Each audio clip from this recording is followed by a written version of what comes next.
новостей на канале Абаза, в студии Марина Будба. Здравствуйте. Сегодня в выпуске.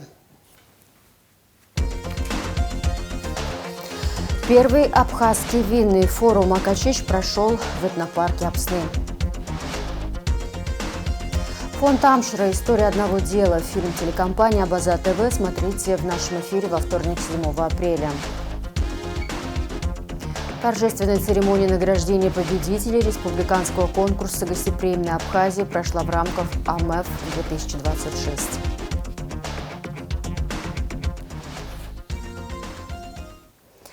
Сильные ливни обрушились на Дагестан с конца марта. Только за минувшие сутки на юге республики выпало 340% месячной нормы осадков. В ночь на 5 апреля из-за обильных осадков на Геджукском водохранилище прорвало дамбу, что привело к масштабному подтоплению территории. Вода разрушает трассы и железные дороги, сносит машины, затапливает жилые дома, часть из которых находится под угрозой обрушения. Более 130 сел остались без электричества, более 50 без транспортного сообщения из-за камнепада. Абхазия направит гуманитарную помощь Дагестану для ликвидации последствий наводнения. По поручению президента Бадра Гумба МЧС Абхазии приступила к формированию груза для отправки в пострадавший регион, сообщили в пресс-службе спасательного ведомства.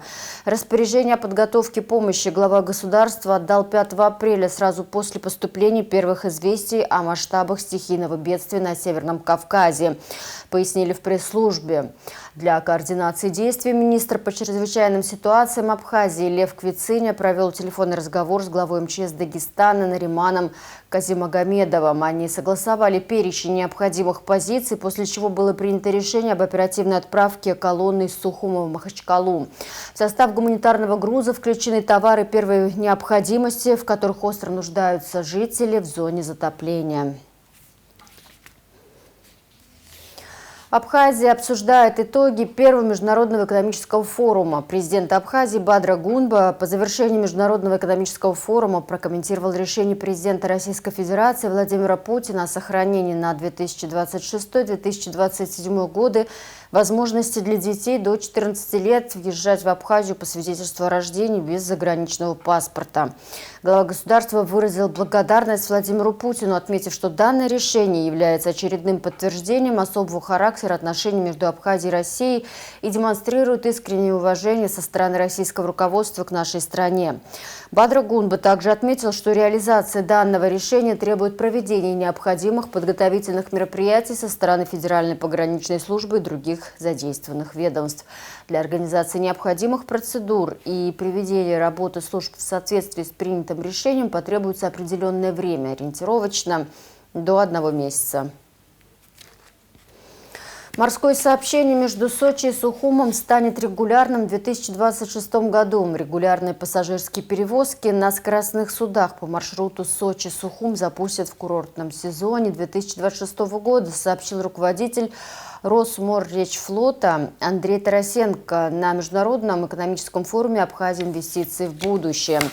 В текущем сезоне навигации планируется запустить не менее 2 рейсов в неделю. При этом график движения будут корректировать в зависимости от реального спроса.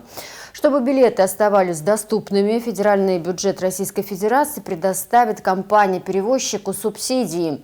По словам Тарасенко, расширение этой программы в Черноморском бассейне позволяет существенно экономить время в пути, открывая новые возможности как для туристов, так и для местных жителей.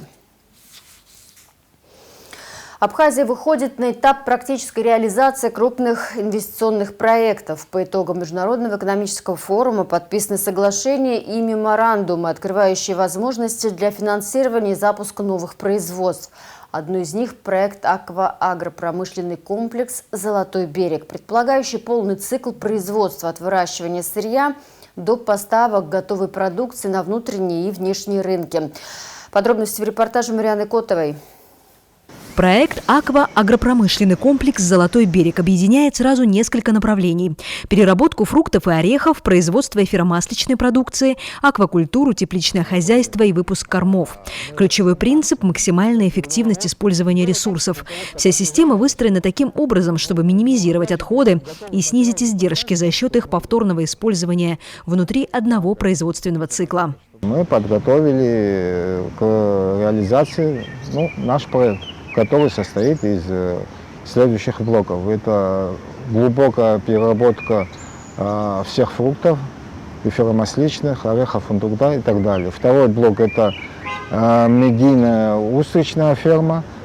Третий блок – это корма. Они используются для выращивания рыбной продукции, рыбоводства. В дальнейшем на перспективу делать два вида кормов: для рыбоводства и для животноводства, что очень актуально для нас и для Республики Абхазия. Далее тепличное хозяйство, выращивать тоже под заказ сетей Российской Федерации для поставки в дальнейшем и для внутреннего рынка, конечно. Центральным элементом комплекса станет предприятие глубокой переработки. Оно даст возможность перерабатывать практически всю сельскохозяйственную продукцию, выращиваемую в Абхазии, включая цитрусовые, хурму, киви и другие культуры. Такой подход позволяет не только увеличить добавленную стоимость, но и снизить зависимость от внешних рынков и ценовой конъюнктуры. Когда я говорю глубокая переработка, это подразумевается первое, конечно же, если эта продукция позволит делать, допустим, если цитрусовая, это можно делать цитрусовые концентраты. Если там хурма, то сублимированная продукция. То есть у нас ассортиментная линейка настолько большая, что мы за счет этого у нас себестоимость продукции выпускаем будет в разы дешевле. Мы даже в некоторых случаях можем демпинговать с конкурирующими компаниями, которые завозят продукцию в Россию, даже невзирая на площадя, невзирая на объемы, потому что у них узкого направления продукции, а у нас получается, что ассортимент линейки переработки очень глубокий. Отдельный блок – аквакультура. Речь идет о создании установок замкнутого водоснабжения, которые позволяют выращивать широкий спектр продукции – от традиционных видов рыбы до высокомаржинальных и пока слабо представленных на рынке позиций. Такой подход ориентирован на импортозамещение в России и освоение новых ниш в Абхазии, при этом не создавая прямой конкуренции уже существующим хозяйствам. Чтобы подготовить блок медиа-устрицы, мы, для понимания, 3 года почти занимались подготовкой нормативных документов. Плюс Роман Саидович Твар очень нам сильно помог. Он подготовил акватории, которые подходят именно под выращивание медиа-устриц. Также, чтобы найти хороших специалистов, мы ездили и в Северную Корею, и во Вьетнам, и в Израиль, и во Францию, и Болгарию. И мы пока нашли специалистов, которые будут делать это нам под ключ. И в чем кардинально отличается, допустим, устричная ферма обычно от того, что мы сейчас будем это делать, это тем, что это будет промышленное производство. В плане того, что там будет обслуживать ферму не просто там аквалангисты и так далее, а будут построены специально под фермы 2 катамарана больших, которые будут, и полуавтоматизирована будет площадка, которая будут делать калибровку, посадку и обслуживание ферм на воде. То есть это очень, за счет этого будет снижение и себестоимости, и увеличение объема готовой продукции. Почему мы отталкивались от дорогих пород рыб, сортов и от нетрадиционного рыбоводства? Потому что, первое, мы не хотим мешать только нашим рыбоводческим хозяйствам, которые только начали развиваться. Мы, наоборот, хотим помогать всячески в качестве хорошей, доступной рыбного корма. И поэтому мы выбрали это направление. И опять же, потому что это полное импортозамещение, которое на территории России еще не развито, это направление не особо развито. Специалистов по креветкам, специалистов по австралийским раковым, по манговым крабам однозначно будут у нас с Вьетнама. Одним из ключевых элементов проекта станет производство кормов, как для рыбоводства, так и для животноводства. Сегодня именно корма формируют основную часть затрат в рыбной отрасли. В рамках нового комплекса их планируют производить из собственных ресурсов, включая отходы сельхозпродукции и аквакультуры. Это позволит не только снизить себестоимость, но и повысить устойчивость всего аграрного сектора. То есть, когда у нас получается, что отходы от сельхозпродукции, отходы от медиаустричной фермы, это получается свои корма, и что в разы уменьшает себестоимость продукции, выпускаемой на территории Абхазии не только нашим предприятиям, и мы однозначно будем поддерживать и все рыбоводческие хозяйства за счет низкой цены и высококачественной продукции кормов. Важное место в проекте занимает тепличное хозяйство. Производство будет ориентировано на конкретные заказы российских торговых сетей, что позволяет заранее формировать сбыт и снижать рыночные риски. При этом технологическая модель вновь строится по принципу замкнутого цикла. Отходы аквакультуры используются как удобрение. При промышленном подходе получается, что немало будет не кондиции порчи, а мидии и устрицы – это самый лучший белок и кальций.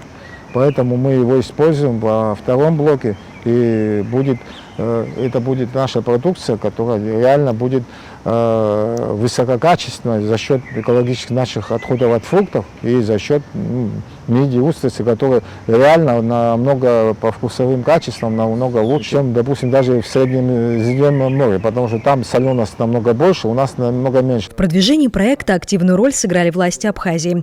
Президент, члены Кабинета министров, глава администрации Чимчирского района и руководство РЭЦ. Они оказали, Бадр Зурабович, они оказали очень существенную поддержку в плане организационных моментов, потому что, так скажем, за год было оперативно все подготовлено с их стороны, по максимуму все возможно они нам сделали. Даже выезжали на переговоры с потенциальными компаниями, которые будут финансировать. И есть понимание руководства РЭЦ, что это значимый проект, и они нас поддерживают точно так же, как руководство Абхазии. Более того, они из всех блоков дали одобрение на предварительное рассмотрение. И в первую очередь мы предложили, конечно, рассмотреть блок по переработке глубокой фруктов и эфиромасличных, потому что это более значимо для нашего государства. Потому что если у нас на заводе будут работать до 35-40 человек, то фактически остальное сельское население до 30 тысяч, они будут косвенно задействованы в данном проекте. И вот это будет давать мультипликативный эффект для всей экономики. Авторы проекта подчеркивают, одна из ключевых задач – вовлечение сельского населения в экономику. Планируется закупка продукции у фермеров, включая некондиционные плоды, которые сегодня часто не находят сбыта. Более того, компания готова в отдельных случаях поддерживать закупочные цены, чтобы обеспечивать стабильный доход сельчан. Чтобы он не был в ущербе, мы будем делать в некоторые периоды, когда не урожайно и так далее, мы будем даже добавлять рыночную цену для того, чтобы скупать все. А опять же, здесь получается, что вся некондиция, здесь получается, что и там только не гнилая продукция, там порча вся, и от клопа и так далее, то есть мы все подряд берем. И с завышенной ценой, чтобы у населения было заинтересовано заниматься. Мы тем самым делаем подушку для каждой семьи, которая живет в селе. Вопрос, как бы это громко не звучало, с Божьей помощью, если все у нас получится, а я думаю, получится, вопрос занятости, вопрос поиска средств для проживания в селе будет частично в большей степени закрыт. У каждого сельчанина будет выбор продать продукцию, если он сможет самостоятельно, однозначно, но опять же те вопросы, что были на границе, не пропускали или что-то, это все вопросы будут закрыты, человек комфортно будет, спокойно понимая, что он в течение года, что он вырастил и будет знать, сколько он иметь будет за 1 год. Дополнительным направлением станет развитие эфиромасличного производства, сегмента, который ранее практически не был представлен в Абхазии. В условиях импортозамещения это направление рассматривается как перспективное, с возможностью поставок продукции в фармацевтическую и химическую промышленность Российской Федерации. Эвкалипты, это будет лавровый лист, Это будут, также мы будем с химическими заводами, которые производят бытовую химию, и фармацевтическими заводами заключать договора, в первую очередь, конечно, с российскими, на потребность масел, там, начиная с лаванды определенных видов. То есть это направление тоже будет перерабатываться на этом заводе. То есть это универсально, высокоэффективно, с использованием новых технологий. Такого завода, два есть в Европе, но третий будет у нас. Проект включает и цифровую составляющую. Планируется внедрение системы прослеживаемости продукции. Покупатель сможет получить полную информацию о происхождении товара, включая условия его производства. Это должно повысить доверие потребителей и конкурентоспособность продукции на рынке. Фишка нашего приложения. Если, допустим, по QR-коду ты фотографируешь, сканируешь и смотришь, там, допустим, данная продукция, допустим, у нас черный экран у нас будет, допустим, и ты сканируешь QR-код, и ты смотришь там не только состав там и так далее, и когда было выпущено. Здесь эта возможность позволяет там от 3 до 5 секунд роли показывается, как он фасовался на предприятии.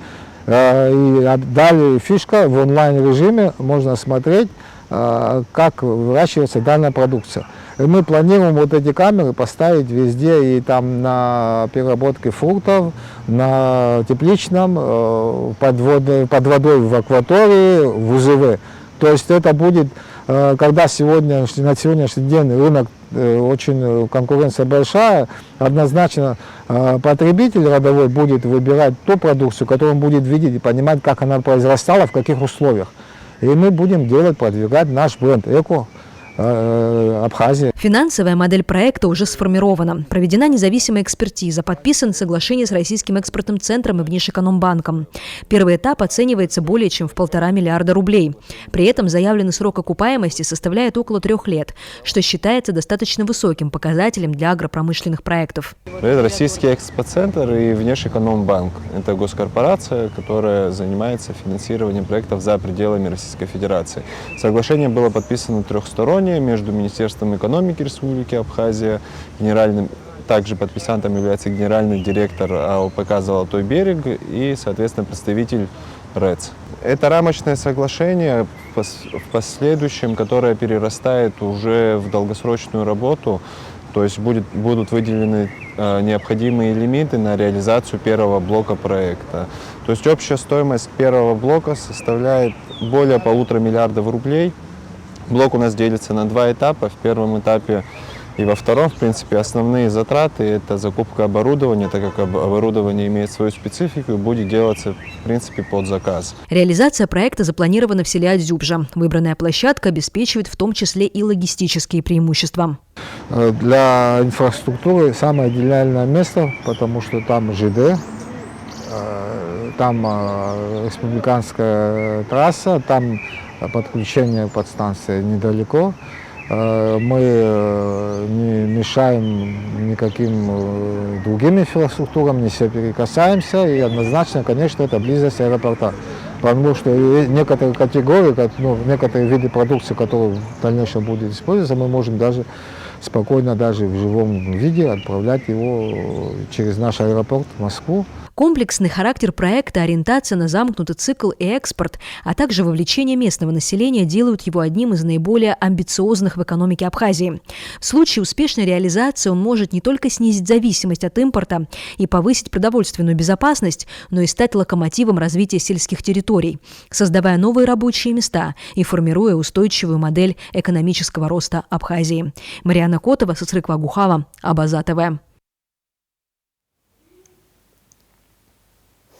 Перспективы экономического сотрудничества и конкретные взаимовыгодные предложения обсудили министр иностранных дел Абхазии Олег Барциц с делегацией МИД Сомали. Олег Барциц подчеркнул, что Абхазия активно развивает экономику и имеет надежных союзников, включая Россию. Он отметил значительный потенциал страны в сфере транспорта и логистики, а также важность открытия международного аэропорта в Сухуми. Рады, что вы смогли найти время посетить Международный экономический форум, который в эти дни проходит в Республике Абхазия. Благодарим вас за интерес к Республике Абхазия и надеемся на то, что этот первый шаг получит свое дальнейшее развитие. Считаем Сомали очень важной страной на африканском континенте.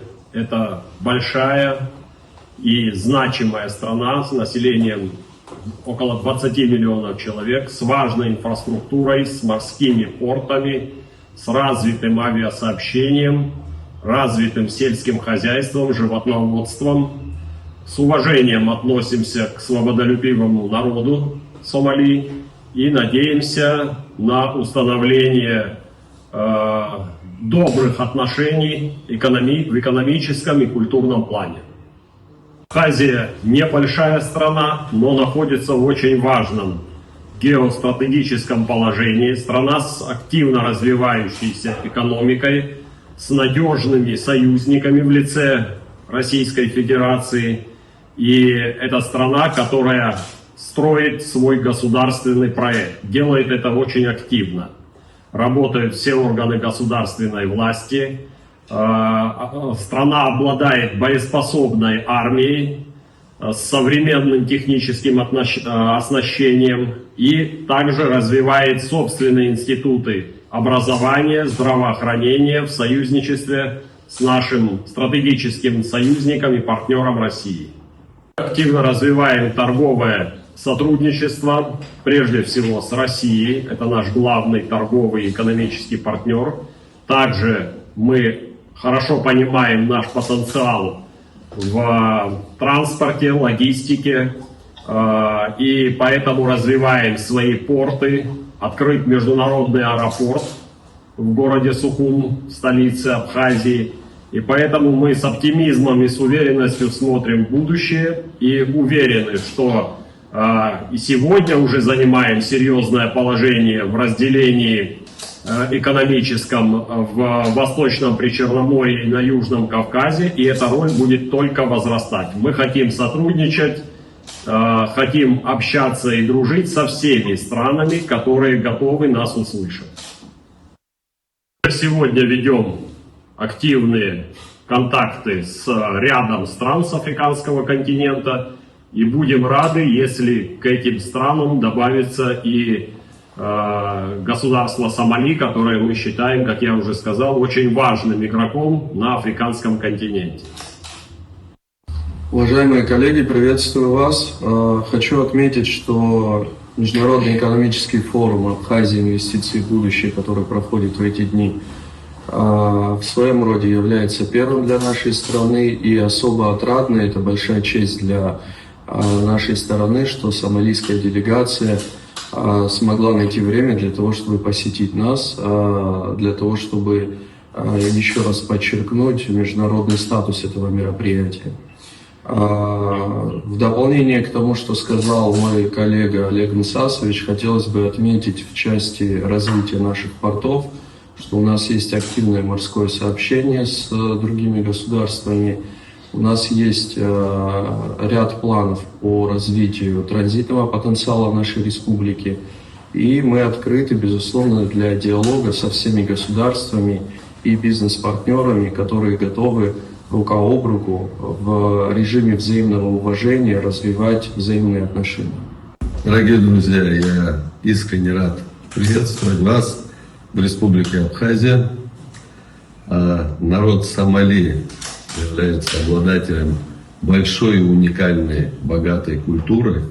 И мы будем очень рады в контексте возможного нашего сотрудничества рассказать нашим народам о наших культурных ценностях. Я думаю, это будет очень интересно как для народа Сомали, так и для народа Абхазии. Поэтому добро пожаловать. И мы очень рады, что вы своим присутствием сегодня наполнили наш международный экономический форум, который проходил в Абхазии. Передать слова приветствия от нашего министра иностранных дел, который также выражает надежду на укрепление отношений между Абхазией и Сомали и надеется, что в будущем будет возможность присоединиться к их составу и прибыть физически уже вместе с ними в Абхазию. И мы хотим совместно с нашим другом и коллегой Русланом Марком работать над тем, чтобы дипломатические отношения между нашими странами были установлены.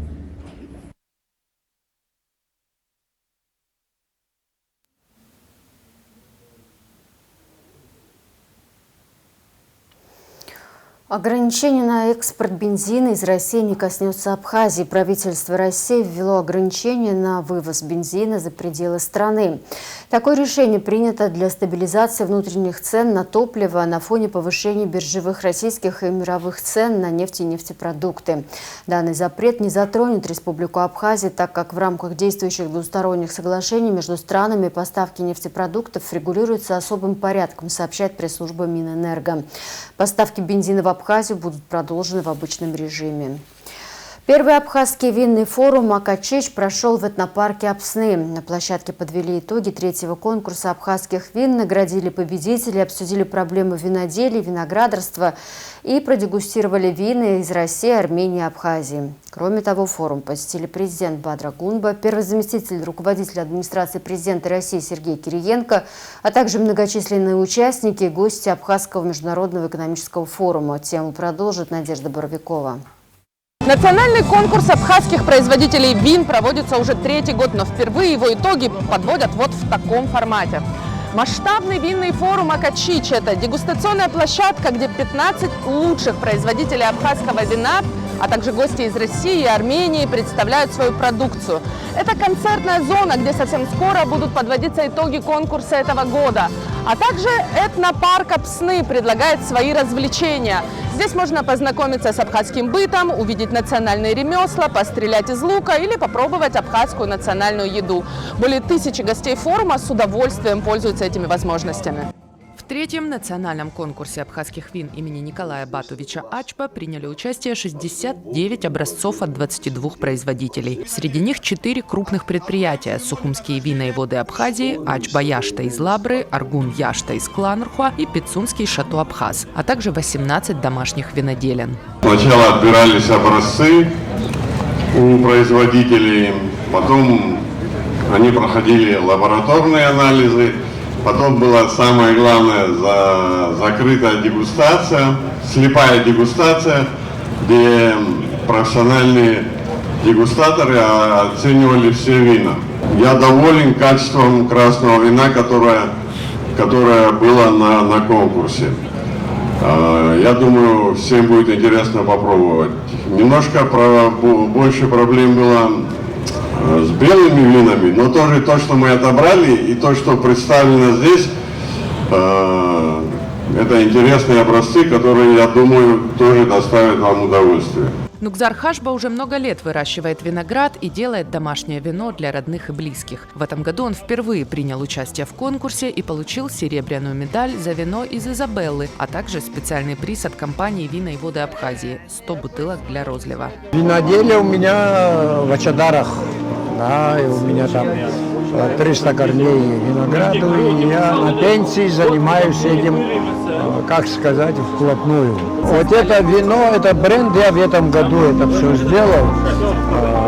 А вином я вообще занимаюсь, наверное, уже лет 30-35. Денис Амичба из Пицунды не выращивает собственный виноград, но делает качественное вино. Свои эксперименты с виноделием он начал 10 лет назад и первые годы был недоволен результатом. В этом году у Дениса Амичба 3 медали. 2 бронзовые за белые вина, и это единственные белые вина домашнего производства, отмеченные медалями, а также золотая медаль за красное сухое. Изначально я делал для себя. Когда объявили первый конкурс национальный, вот, я подал заявку. Мне было интересно просто понять, вот, какого уровня у меня вина там, вот, просто для себя узнать. Вот. Ну и я был приятно удивлен, потому что я занял 2-е место. Естественно, после этого я уже начал думать и готовиться к следующему конкурсу. И вот так вот из года в год. Ранее это были просто конкурсы, то есть финальная часть конкурса. А сегодня именно винный форум, очень много гостей. Приятно, что есть возможность предоставить гостям попробовать свои вина и услышать какие-то частные отзывы.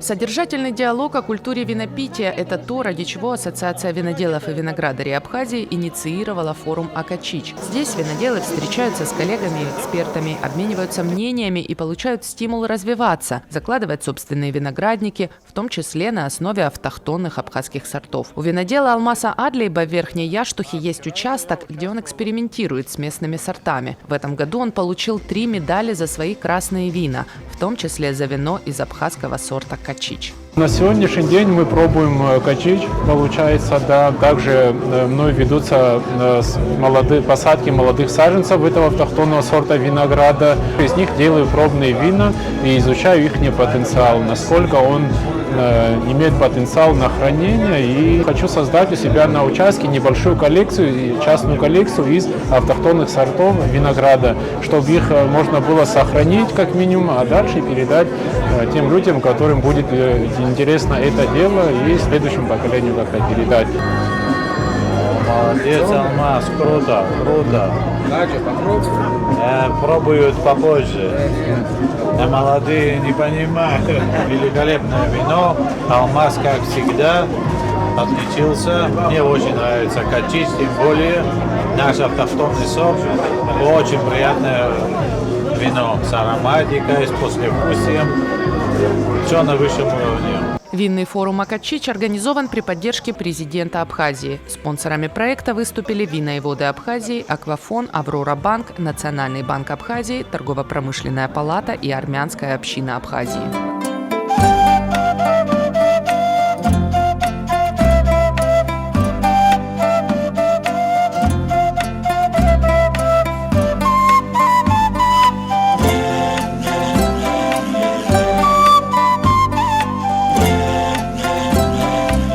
Форум «Акачич» стал частью большого абхазского международного экономического форума, благодаря чему высокие гости из России смогли лично познакомиться с винной культурой Абхазии. Один из таких гостей – Борис Титов, владелец и основной акционер группы компаний «Абрау Дюрсо», ведущего российского производства игристых и тихих вин. Правда, он уже много лет знаком с абхазским виноделием. Вы знаете, у вина есть такая особенность, она может быть частью культуры и одновременно частью экономики. Когда это вместе, то это самое оптимальное и, значит, хорошее вино. Вот Алхаз, мы сотрудничаем, я думаю, что больше 15 лет, наверное. Мы сюда приезжали к нему очень давно, смотрели на его вина, пробовали автохтоны абхазские, очень интересные автохтоны, и тогда нас поразило его вино одно, которое он еще был молодым совсем виноделом. И мы его выставили на конкурс российский, среди российских вин, как приглашенное вино. И они завоевали медаль. Абсолютным рекордсменом конкурса среди крупных производителей стал завод «Вина и воды Абхазии». Предприятие завоевало серебро за красное вино из автохтонного сорта «Ахбаш» и 2 золота за белое «Ашталаша» и красное «Атауад». Гран-при конкурса тоже забрал винзавод. В результате слепой дегустации лучшим вином года названо красное сухое «Ашталаша». Мне очень приятно как виноделу, как человеку, который долго учился виноделию, наблюдать, что такой форум у нас, такая выставка, такой прекрасный праздник происходит в Абхазии. Это очень радует нас. Что хочется отметить? Я-то учился, лет, наверное, 12 учился виноделию, а рядом с нами стоят вот стенды и люди, которые не учились виноделию, это у них в крови. И ходишь, пробуешь их вина и действительно диву даешься. Я их хочу поздравить с таким качеством, с таким успехом. Ребят, молодцы, еще раз вас всех поздравляю. Ближе к вечеру в этнопарк Апсны приехали президент Абхазии Бадра Гумба, первый заместитель главы администрации президента России Сергей Кириенко, а также многочисленные гости и участники Абхазского международного экономического форума. Правительственная делегация не оставила без внимания ни один стенд. Каждый винодел хотел удивить почетных гостей своим вином. Президент Бадра Гумба подчеркнул, что подобные мероприятия способствуют развитию круглогодичного туризма в Абхазии. Вы знаете, учитывая возможности Абхазии природно-климатические, уверен в том, что туризм в Абхазии не должен замыкаться на 3-4-летних месяцах. Это возможность круглогодично посещать нашу страну, изучать нашу страну, пользоваться теми благами и дарами, которые предоставляет наша страна. Именно в том числе форум, который сегодня проходит, винный форум, призван служить тому увеличению сезонности и возможности нашей республики преподнести туристу то, чем мы обладаем. Винный форум «Акачич» завершился поздно ночью большим абхазским застольем. Отзывы участников и гостей практически не оставляют организаторам выбора. В следующем году праздник вина должен повториться. Надежда Боровикова, Сосрыкуа Гуха, Абаза ТВ. Торжественная церемония награждения победителей республиканского конкурса «Гостеприимная Абхазия» прошла в рамках Международного экономического форума «Абхазия. Инвестиции в будущее». Подробнее в материале Алисы Адлиба. 48 победителей конкурса «Гостеприимная Абхазия» получили гранты. Об этом на церемонии в Сухуме объявил первый заместитель руководителя администрации президента России Сергей Кириенко. Изначально планировалось отметить всего 20 проектов по 1 миллиону рублей, но заслуживающих грантов инициатив оказалось гораздо больше. Саму церемонию открыли гимны Абхазии и России. Гость для него всегда посланник Божий, и принимать его важнее всех земных дел. Так заповедовал Господь, а значит, абхаз поступил по завету Божьему.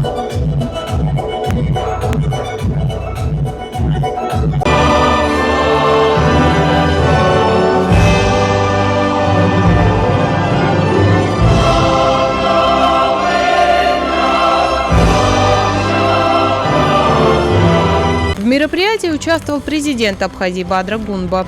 Конкурс организовали Управлением гуманитарных проектов администрации президента России совместно с платформой «Россия – страна возможностей» при поддержке Министерства туризма. Его главная цель – не просто поддерживать креативные идеи, а дать реальный импульс отрасли, повысить привлекательность республики, продлить туристический сезон и создать новые рабочие места. Гостеприимство – это наша культура, это отношение к людям, отношение к тому, что нас окружает. Столетиями Абхазию посещали люди, влюбленные в эту прекрасную землю. Но невозможно любить исключительно землю, не полюбив народ, который с распростертыми объятиями встречает каждого, кто приходит сюда с добром. Сегодня у вас появляется реальная возможность развивать и усилить возможности нашей туристической индустрии.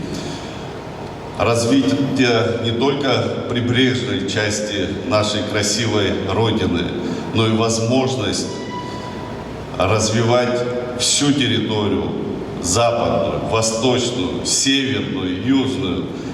Край наш просто замечательный. Я вас, конечно же, прошу, я вас призываю отнестись очень серьезно и реализовать то, что мы наметили.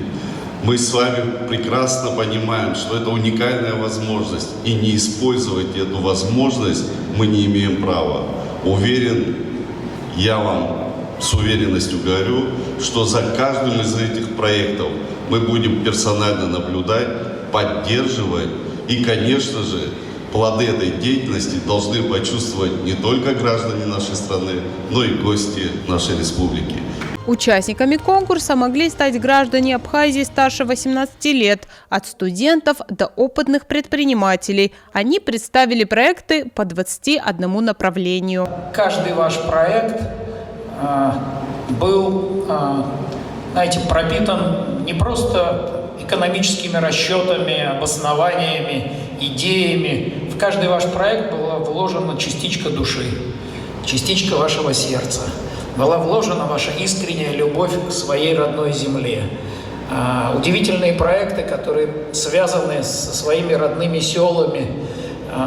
Кстати, очень важные проекты, потому что мы с Бадром Зарабовичем часто обсуждали, что одна из важнейших задач туристической сферы Абхазии – это показать гостям Абхазии, что есть не только удивительная прибрежная зона с прекрасным морем и замечательными пляжами, есть удивительные места в горах Абхазии, есть замечательная Восточная Абхазия, до которой большая часть туристов не доезжает и просто никогда не видит этих красот. Таким образом, конкурс «Гостеприимная Абхазия» не только открывает новые имена, но и закладывает прочную основу для развития туризма в республике, а значит, для новых рабочих мест, долгого сезона и теплой встречи каждого гостя.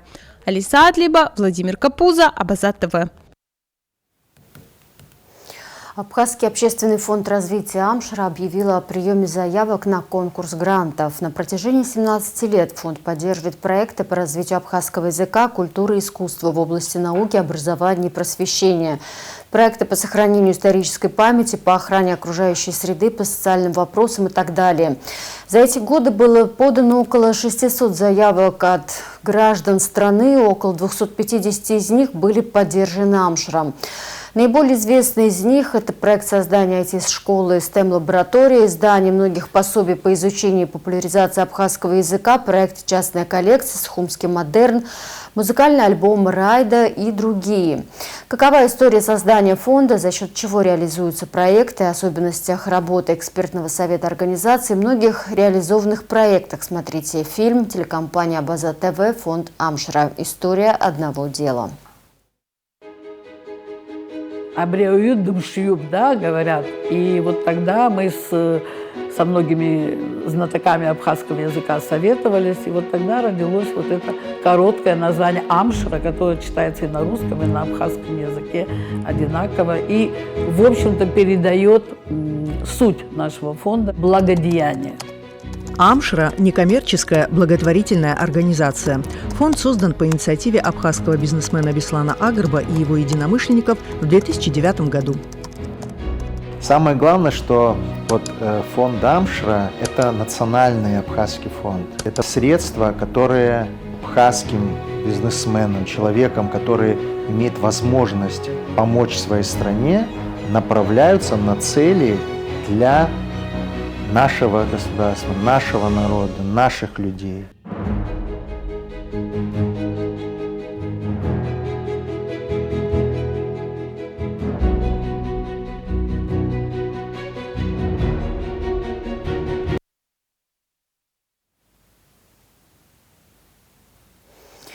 Фильм телекомпания «Абазат ТВ», фонда Амшра «История одного дела» смотрите в нашем эфире во вторник, 7 апреля. Археологические раскопки на набережной Сухума продлены на 3 месяца. Глава администрации Сухума Тимур Агрба провел совещание по вопросам реконструкции городской набережной. По просьбе ученых сроки археологических изысканий на объекте были продлены еще на 3 месяца, сообщает пресс-служба столичной администрации. В ходе встречи Агрба также прокомментировал обсуждаемую в соцсетях стоимость проекта, назвав эти данные некорректными. Смотрите материал пресс-службы столичной администрации. Глава администрации Сухума Тимур Агрба провел совещание по реконструкции набережной. Он сообщил, что принято решение о продлении сроков археологических раскопок на 3 месяца по просьбе ученых. Тимур Агрба поручил всем службам оказать всестороннюю поддержку ученым, техникой и рабочей силой. На время проведения раскопок будет сооружен временный променад по исторической части набережной через Сухумскую крепость и даже сделают подсветку, чтобы прохожие в вечернее время видели уже раскопанные археологические объекты. На территории мы расширяем тротуар, укладываем брусчатку. На городской территории, на подходе к территории крепости, нам необходимо обновить дорожное полотно с устройством асфальтобетонного покрытия. На месте при осмотре набережной в присутствии Бадры Зуравовича и Сергея Владимировича было принято решение, ими было предложено установить 3 смотровые площадки для того, чтобы люди, которые летом будут гулять по набережной, имели возможность наблюдать за нашими археологами, которые будут там вести работы. Глава администрации Сухума высказался по поводу некорректных расчетов по реконструкции набережной, обсуждаемых в социальных сетях. Тимур Агрба отметил, что реконструкция набережной на всей протяженности от поворота на Маяк до кафе «Пингвин» включает в себя не только замену тротуарной плитки, проводится масштабная реконструкция, состоящая из десятков видов работ. Это и ремонт подпорно-волноотбойной стены, устройство водопровода, канализации, ремонт наших ливневых коллекторов, которые после демонтажа обнаружилось, что находятся в очень плачевном состоянии. Это озеленение наших парков, прилегающих к территории променада набережной, устройство теневого променада. У нас в парках появляется еще одна прогулочная зона, теневая. Установка киосков, малых архитектурных форм, детских площадок, озеленение парковых зон. Исходя из вышеизложенного, хочу сказать, что оценивать реконструкцию набережной по одной позиции, замене брусчатки на променаде совершенно некорректно и непрофессионально. Обращаюсь ко всем, кто негативно преподносит информацию о ходе ремонтных работ, тем самым ставя нас в крайне неудобное положение перед нашими российскими коллегами, которым мы безмерно благодарны за столь масштабную реконструкцию, собраться всем вместе, выступить в качестве меценатов и отремонтировать хотя бы 100-метровый участок на набережной, за что мы будем безмерно благодарны. Глава столицы также подчеркнул, что специалисты предусмотрительно уже демонтировали все, что представляло историческую ценность на набережной. На данном этапе демонтируют бетонные столбы, которые установили в послевоенное время и не представляют никакой ценности.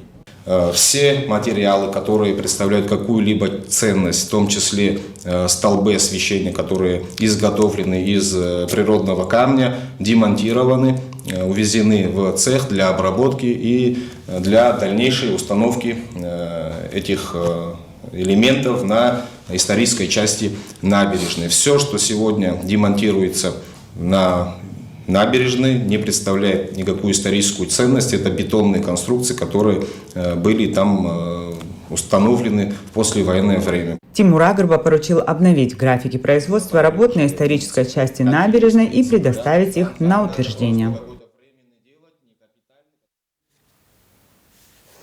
Информация правоохранителей. Пресечена деятельность преступной группы, распространявшей наркотики в Абхазии в особо крупном размере.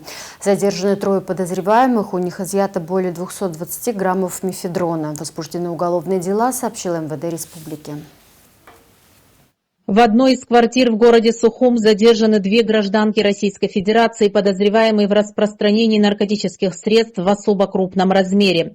В результате проведения совместных оперативных мероприятий сотрудники уголовного розыска столичного УВД и УКОН МВД при осмотре помещения по месту временного проживания женщин изъято порядка 4 граммов наркотического средства мефедрон. Пилосян Маргарита Агоповна, 1999 года рождения, жительница города Сочи. В принадлежащем ей рюкзаке среди личных вещей хранила 2 свертка с расфасованным внутри веществом, как установлено экспертами, наркотическим средством мефедрон общей массой более 5 граммов. При личном досмотре 2 подозреваемой Меркашовой Карины Николаевны, 1992 года рождения, проживающей в городе Благовещенск Амурской области, сотрудники милиции изъяли из ее ручной клади аналогичные свертки с наркотическим средством мефедрон массой порядка 5 граммов. Также в ходе личного досмотра обеих гражданок были изъяты принадлежащие задержанным сотовые телефоны.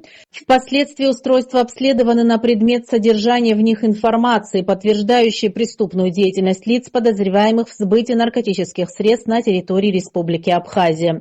В онлайне человек пишет «сегодня», он вам пишет. А вот здесь вы ему пишете 2 грамма 20Т, 3Г 28Т. Это, я как понимаю, 2 грамма стоит у вас 20 тысяч, 3 грамма у вас стоит 28 тысяч. То есть вы занимаетесь сбытом наркотических веществ на территории Абхазии. В телефоне гражданки Пилосян помимо отметок мест реализации наркотических средств содержались сведения, подтверждающие получение денежных средств и факт приобретения наркотического средства.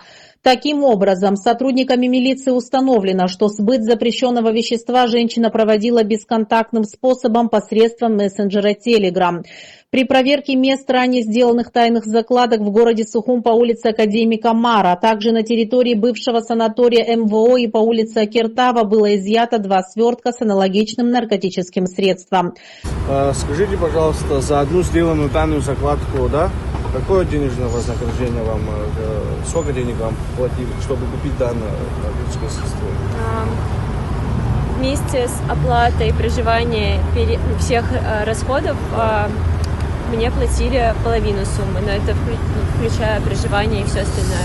А ранее вы занимались на спорт, распространением наркотических средств на территории Республики Абхазия?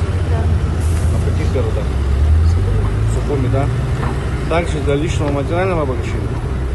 Была необходимость. Была необходимость. Как назывался ваш канал, через который вы промышляли этой преступной деятельностью? еще АБХ. А где он это? WhatsApp? Это Telegram. Вот через Telegram вы под этим псевдонимом продавали, да, наркотические средства? Да.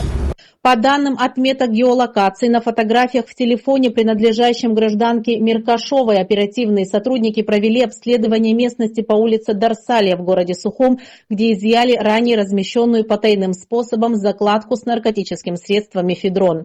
Следственным отделом УВД по городу Сухум в отношении Маргариты Пилосян и Карины Меркашовой возбуждено уголовное дело. В деяниях задержанных органом предварительного расследования усматриваются признаки состава преступления, предусмотренного пунктом В части 3 статьи 224 Уголовного кодекса Республики Абхазия. В результате проведенных дальнейших следственно-оперативных и оперативно-розыскных мероприятий был установлен третий подозреваемый, и при пересечении зоны таможенного контроля на КПП ПСОУ задержан Корнилин Илья Михайлович. Илья, да, вас зовут? Вам задается вопрос, есть что-либо запрещенное у вас в гражданском обороте, наркотики, оружие, боеприпасы? Да. Если есть, выдайте, пожалуйста. При личном досмотре гражданин Корнилин, 1990 года рождения, житель города Солнечногорск Московской области, добровольно выдал имеющийся при себе вакуумный пакет. Как впоследствии установлено экспертами, вещество, изъятое у гражданина Корнилина, является наркотическим средством мефедрон общей массой порядка 199 граммов. Гражданин, вам задается вопрос, вещество, которое вы вытащили, добровольно выдали. Что это за вещество, где вы его приобрели, для чего, можете пояснить? Это мефедрон. Меня попросила привезти его девушка сюда. Сюда привезти, в Абхазию, да, получается? Откуда, куда привезти, можете пояснить? Я забрал его в Подмосковье, в лесу. И она сказала перевозить его сюда. А имя девушки можете сказать? Пилосяна Маргарита Акоповна. Оперативные мероприятия по задержанию подозреваемого провели сотрудники УКОН Министерства внутренних дел совместно с отделом уголовного розыска УВД по городу Сухум. В отношении гражданина Корнилина возбуждено уголовное дело по признакам преступлений, предусмотренных пунктом В части 3 статьи 224 пунктом Б части 3 статьи 224 прим. 1 Уголовного кодекса Республики Абхазия, расследование которого проводит транспортная прокуратура республики. Все трое фигурантов заключены под стражу. Новости культуры. 24-й музыкальный фестиваль «Хибла Герзмава приглашает» начнется в Сухуме 2 августа. Торжественное открытие фестиваля состоится 2 августа в Сухуме на набережной у здания Абхазского государственного драматического театра имени Чанба. Программу продолжит вечер 5 августа в селе Бедия, где сцена будет организована под открытым небом у подножия Бедийского собора. Летний цикл выступлений завершится 8 августа концертом в Пицунском храме. Проект «Хибла Герзмава приглашает» был основан в 2001 году. За почти четверть века география фестиваля значительно расширилась, включив в себя крупнейшие площадки России и мира. Однако ежегодный старт музыкального марафона неизменно проходит в Абхазии. Государственный русский театр драмы имени Фазили Искандера готовит премьеру по пьесе Эдварда Олби, классика американской драматургии и трехкратного лауреата Пулитцеровской премии. Произведение «Кто боится» Вирджинии Вульф считается одной из самых востребованных пьес в мировом репертуаре, а ее знаменитая киноадаптация с Элизабет Тейлор и Ричардом Бертоном была удостоена 5 премий «Оскар». Постановка режиссера Олеси Невмержицкой строится на резком контрасте одного острого юмора и драматической глубины. Эмоциональное напряжение нарастает к финалу, оставляя зрителя наедине с вопросами о границах реальности и хрупкости человеческих чувств. Иракли Хиндба выступит с докладом на 17-м международной конференции русских зарубежных театров в Санкт-Петербурге. Во вторник он прочитает доклад о героях в постановках произведений абхазских писателей. Глава Росдрама расскажет о взаимообогащении между национальной литературой и русскоязычным театром, а также примет участие в церемонии вручения премии имени Кирилла Лаврова в Таврическом дворце. Выставка «Мадины Бегу», объединяющая архитектуру и дизайн, откроется в Центральном выставочном зале Союза художников Абхазии 8 апреля. Проект дизайнера и архитектора Мадины Бегу называется «Ашамта». В его основе лежит концепция калакагатии, философского принципа единства жесткой формы и духовного содержания. Экспозиция будет доступна для посетителей до 30 апреля. Абхазский ансамбль «Афертын» завоевал золотой гран-при на фестивале в Чечне. Старший состав гагарского ансамбля стал обладателем золотого гран-при международного фестиваля конкурса «Кубок Кавказа. Сила корней», прошедшего в Чечне, сообщили руководители коллектива Мурат Крея и Аляс Барциц. В фестивале участвовали коллективы, представившие в общей сложности более 100 номеров. Наш ансамбль выступил с абхазским танцем махаджиров, лакским танцем и аварским танцем. По итогам выступлений мы взяли 4 первых места и удостоились высшей награды золотого гран-при, отметили руководители ансамбля. О спорте. Абхазский спортсмен Самет Бабаев завоевал звание чемпиона турнира Кубок Московской области по карате Кёкусинкай. Турнир, проходивший в Одинцовском районе Московской области, собрал 365 участников, мужчин и женщин из разных регионов России и ближнего зарубежья. 21 команда борцов из Москвы, Московской, Липецкой, Тверской, Тульской, Тамбовской, Архангельской областей России, а также Беларуси, Казахстана и Абхазии боролась за победу в соревнованиях. Абхазию представили 3 спортсмена из секции карате Кёкусинкай, Управления по делам молодежи и спорта администрации Сухума. Самет Бабаев одержал победу в 3 боях нокаутами. Наставник Самеда, заслуженный тренер, президент Федерации карате Кёкусинкай Республики Абхазия Виталий Читанава. Игроки футбольной академии «Юнити» из Абхазии заняли 1 и 4 места на всероссийском детском турнире «Территория спорта» в Сочи. Как рассказал «Спутник», главный тренер академии Лаша Когони, кубок завоевала старшая команда из детей до 14 лет включительно. Она победила во всех 3 матчах в группе. Младшей команде из футболистов до 9 лет, которую тренирует Айнар Гармели, удалось дойти до полуфинала.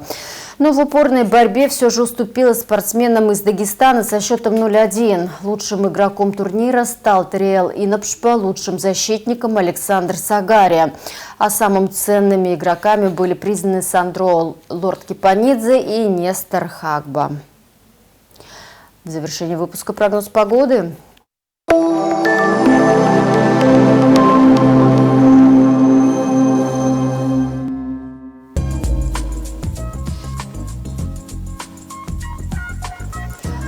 Во вторник, 7 апреля, в Абхазии ожидается облачность с прояснениями погоды. Ночью, утром и вечером возможны слабые осадки локального характера, туман, но преимущественно без осадков. Атмосферное давление нестабильное, ветер слабо умеренный.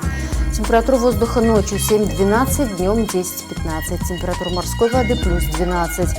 Волнение морской воды умеренное и значительное, относительная влажность воздуха 70-90%.